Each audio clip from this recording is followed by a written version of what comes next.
Hello friends. तो मैं आज आपको बताने वाला हूँ कि हम लोग कैसे सिंपल इंटरेस्ट और कंपाउंड इंटरेस्ट में ट्री मेथड का यूज़ करेंगे। ट्री मेथड बहुत ही फास्ट और एफिशिएंट होता है और उसमें ज़्यादा कैलकुलेशंस करने का ज़रूरत नहीं पड़ता है, यानी फार्मूलाज वहाँ पे लगते नहीं तो हम लोग इजीली कैलकुलेट कर सकते हैं। बैंकिंग में ऐसा बेसिकली इसके क्वेश्चंस आते हैं। एंड मैं भी एक बैंकिंग एस्पिरेंट हूँ। मैंने रिसेंटली आरआरबी पीओ का एग्ज़ाम दिया तो वहाँ पे भी एक ऐसा क्वेश्चन आया था, तो मैंने वही ट्री मेथड से किया। तो ये एक्चुअली बहुत फास्ट तरीके से होता है। तो यही मैं आपको आज बताने वाला हूँ कि कैसे हम लोग कर सकते हैं। तो सीआई और एसआई में ट्री मेथड यूज़ करने के लिए जो सबसे इम्पॉर्टेंट फैक्टर्स होते हैं वो दो है। नंबर 1 रेट और नंबर 2 टाइम। हम लोग रेट से प्रिंसिपल अज्यूम करते हैं और टाइम से वो प्रिंसिपल किस पावर पे जाएगा वो अज्यूम करते हैं। अभी एक कन्फ्यूजन लग रहा हो, मैं आपको एग्जांपल देकर समझाता हूँ। फॉर एग्जांपल जो रेट है वो 12.5% है, जो टाइम है वो 2 ईयर्स है, ठीक है, और 3 ईयर्स। अब दो टाइम कैसे हुआ? मैं दो टाइम ले रहा हूँ ताकि आपको ठीक से समझ में आए, ताकि आपको 2 ईयर्स और 3 ईयर्स दोनों का डिफरेंस समझ में आए। 3 ईयर्स से ऊपर बेसिकली आता नहीं है, 3 ईयर्स तक ही आएगा, 1 2 3 आएगा। तो 1 तो ईजी होगा, 1 में कोई कंपाउंड इंटरेस्ट होता नहीं है, तो हम लोग 2 और 3 ईयर्स ले रहे हैं। अब यहाँ पे हम लोग डिवाइड कर लेते हैं। ओके ना, ये हमारा केस 1 होगा, ये केस 1 जो 2 ईयर वाला होगा, ये हमारा केस 2 जो 3 ईयर वाला होगा।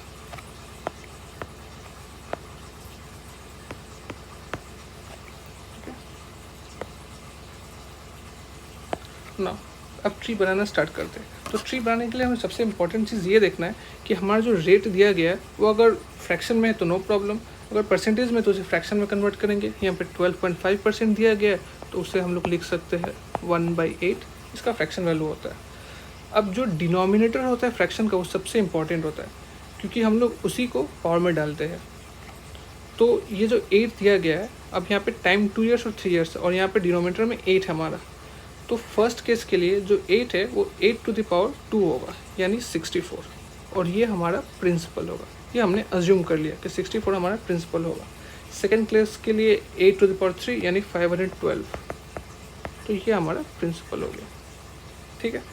अब क्या करना है? अब हमें इंटरेस्ट निकालना है। हमारा प्रिंसिपल है, रेट दिया है, टाइम दिया गया, अब हमें इंटरेस्ट निकालना है। तो यहाँ पे दो भाग में डिवाइड करेंगे, दो हिस्सों में। ये फर्स्ट ईयर होगा, ये सेकेंड ईयर होगा, और यहाँ पे 3 साल है तो ये फर्स्ट ईयर, सेकेंड ईयर, ये थर्ड ईयर हो गया।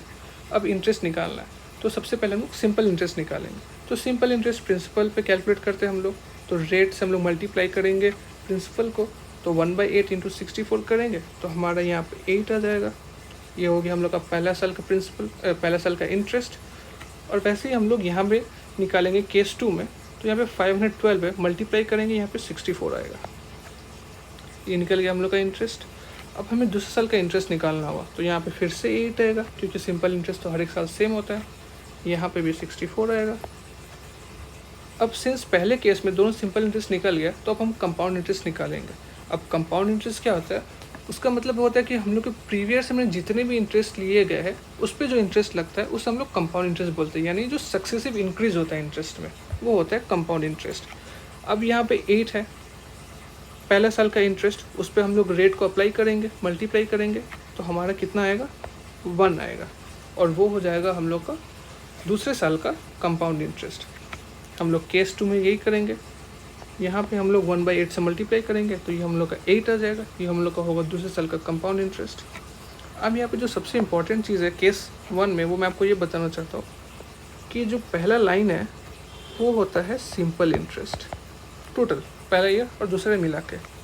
जो दूसरा लाइन है वो होता है हम लोग का difference between simple interest and compound interest, और जो ये टोटल होता है ये होता है हम लोग का कंपाउंड इंटरेस्ट। तभी तो डिफरेंस 1 आएगा, 17 माइनस 16 1।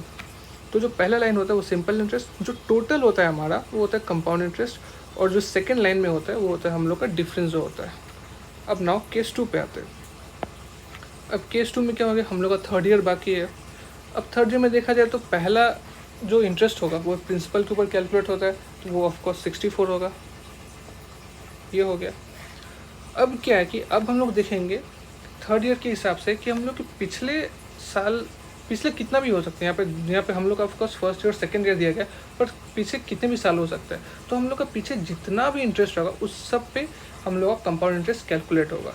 यही होता है कंपाउंड इंटरेस्ट। एक्चुअली बेसिकली जितना भी इंटरेस्ट है उस पर जो इंटरेस्ट कैलकुलेट होगा वो होता है कंपाउंड इंटरेस्ट।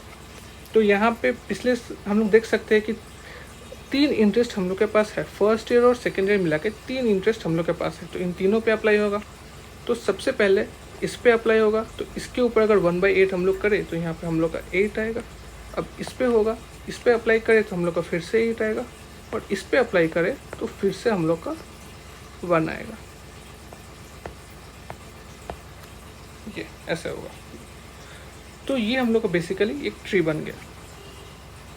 अब ये थर्ड ईयर का हम लोग को मिल गया। अब यहाँ पे हम लोग कैसे देख सकते हैं, ये जो फर्स्ट ईयर फर्स्ट लाइन है वो हम लोग का हो गया सिंपल इंटरेस्ट, ये हो गया। अब जो यहाँ पे बाकी जो टोटल है, ये जो टोटल है ये हो गया हम लोग का कंपाउंड इंटरेस्ट, और जो ये है ये हो गया हम लोग का कंपाउंड इंटरेस्ट और सिंपल इंटरेस्ट का डिफरेंस। बेसिकली पहला लाइन छोड़ के जो भी होगा वो होगा डिफरेंस, और टोटल होगा कंपाउंड इंटरेस्ट। अगर आपको ये ट्री मतलब ऑफकोर्स बेसिकली आप याद मत कीजिएगा, इसमें याद करने कुछ है नहीं। बेसिकली हम लोग को पहले लाइन से सारे लाइन मिलते जाते हैं, ये कनेक्टेड होता है, तो हम लोग को प्रॉब्लम नहीं होता है। फिर भी एक पैटर्न अगर आपको समझ में लीजिए एग्जाम में कर रहे हो और पैटर्न आपको नहीं मिल रहा है, तो पैटर्न ऐसा होता है कि ये समझ लीजिए प्रिंसिपल है, यहाँ पे 3 है, ये ए होगा, ये ए होगा, ये ए होगा, ये बी, ये बी, ये बी और ये सी। ये थर्ड ईयर मतलब अगर 3 साल दिया है तो ये बेसिकली पैटर्न होता है, क्योंकि 3 साल में बहुत बड़ा हो जाता है। तो ऐसे हम लोग कंपाउंड इंटरेस्ट और सिंपल इंटरेस्ट निकाल सकते हैं। अब क्वेश्चंस में आपका गिवन हो सकता है कि कंपाउंड इंटरेस्ट और सिंपल इंटरेस्ट का डिफरेंस है। समझ लीजिए यहाँ पे दिया गया कि कंपाउंड इंटरेस्ट और सिंपल इंटरेस्ट का डिफरेंस 200 है, तो मतलब 1 यूनिट क्या हो गया, 1 यूनिट 200 हो गया। अब 1 यूनिट 200 तो हम लोग प्रिंसिपल निकाल सकते हैं, 64 को 200 से मल्टीप्लाई यानी 18200, वो हम लोग का प्रिंसिपल निकल जाएगा। या फिर हो सकता है ऐसा दिया जाएगा कि compound interest of second year, compound interest of second year is 64। तो यहाँ पे compound interest of second year यहाँ पे 8 है, तो हम लोग 8 यूनिट को 64 अगर लिखे तो 1 यूनिट कितना होगा, 8 होगा। वहाँ से हम लोग 512 इंटू 8 ऐसे करके मल्टीप्लाई करके निकाल सकते हैं।